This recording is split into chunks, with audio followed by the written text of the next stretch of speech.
Hello guys, welcome back. With the release of the new iOS 26, we now have a brand new design and also a ton of new features and changes.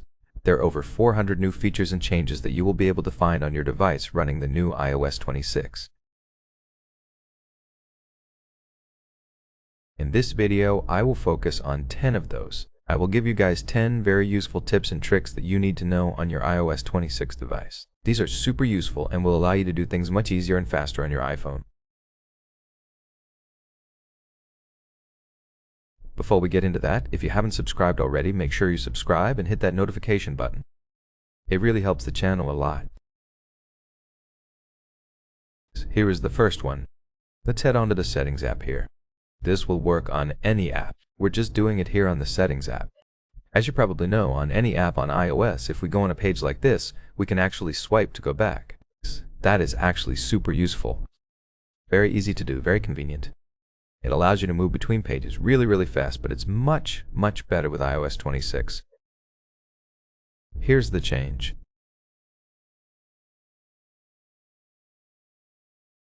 On iOS 26, I can swipe basically from anywhere on the page. I don't have to actually swipe from the corner here.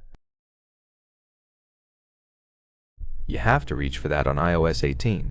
On iOS 26, I just swipe from basically anywhere on the page here, and I can go back as easy as that. Here's another very useful one. If you have the Passwords app from Apple on your device, you probably have it and you have all your stuff saved there. You will have a very nice addition to this app with iOS 26. Once you open the app on the home screen of the app here, just tap the three dots and you can see you will have a new button that now allows you to export your data to another app. If you have been using the Passwords app and you now have decided to move to another Passwords app, you can now export all of your data from here to the other Passwords app.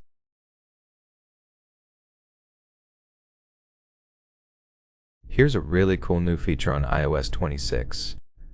This is super cool. It works anywhere. Anywhere where you have the keyboard, you can do this. You go to the emoji keyboard. You will have, of course, your emojis here. If you want to know the name of each of the emoji on the iPhone's keyboard, this is what you do. You simply tap right there. You can see right here, it will show you for like a few seconds the name of the emoji that you have entered. You can tap right there again. It shows the name.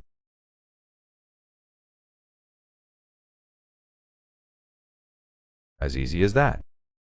As you probably know, with iOS 26, we have these new animations that Apple has added to when closing and opening apps.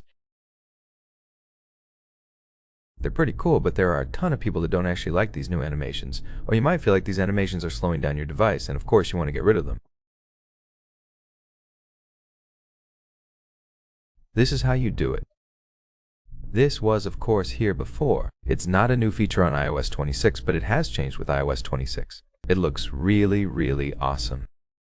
If we go here under Accessibility, we can go to Motion and then enable Reduce Motion. This, as I said, was here before, but look at the new animation that this will give you. Basically, when you swipe up, it just fades away. It's much faster in my opinion. Of course, it doesn't have that animation that we just saw previously.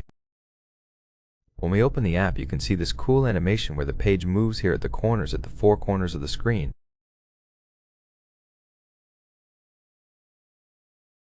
You can see how cool that looks. It's actually pretty awesome.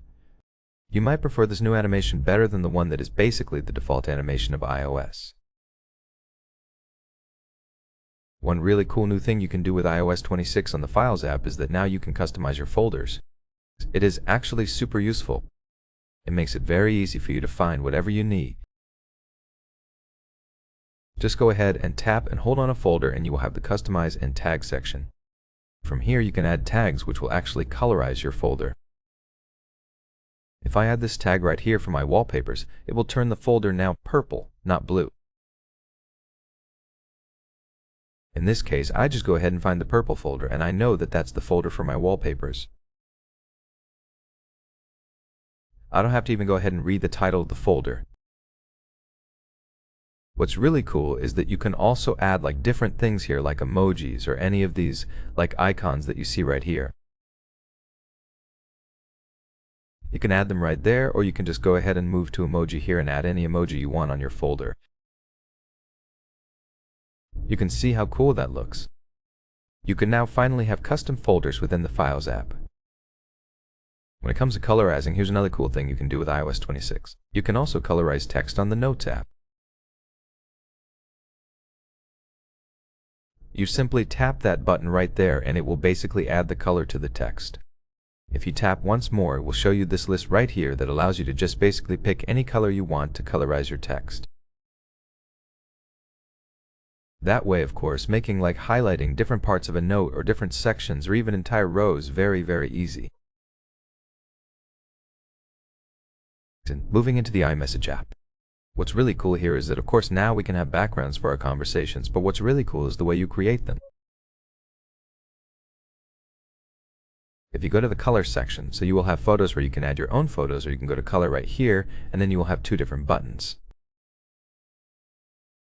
You can tap on that, pick a color, and on that pick another color, and then what it will do is that it will combine those colors to actually create a background for your conversations.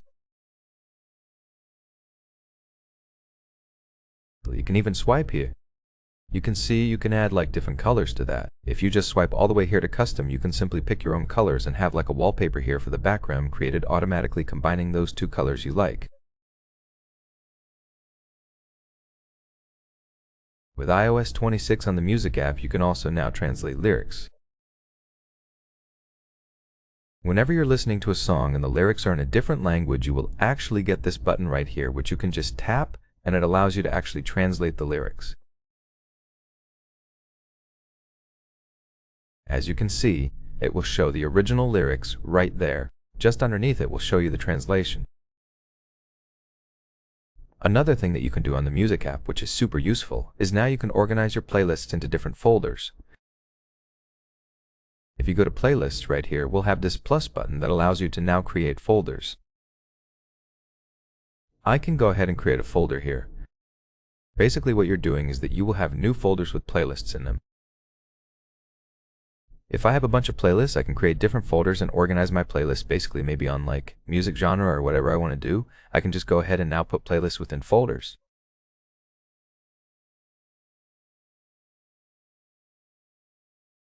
With iOS 26, you know that we have a feature on the lock screen where it will display how much time is required to charge your battery.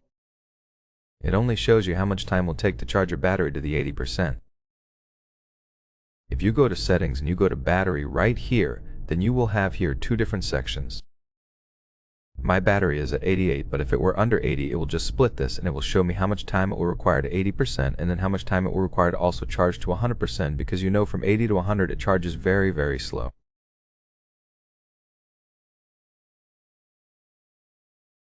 In that case, you can see here 12% charge remaining, and it's at 50 minutes because it will charge really slow.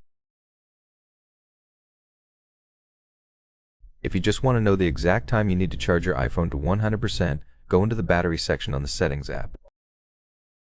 That is it for this video, guys. Hope you guys enjoyed the video and you found these tips and tricks very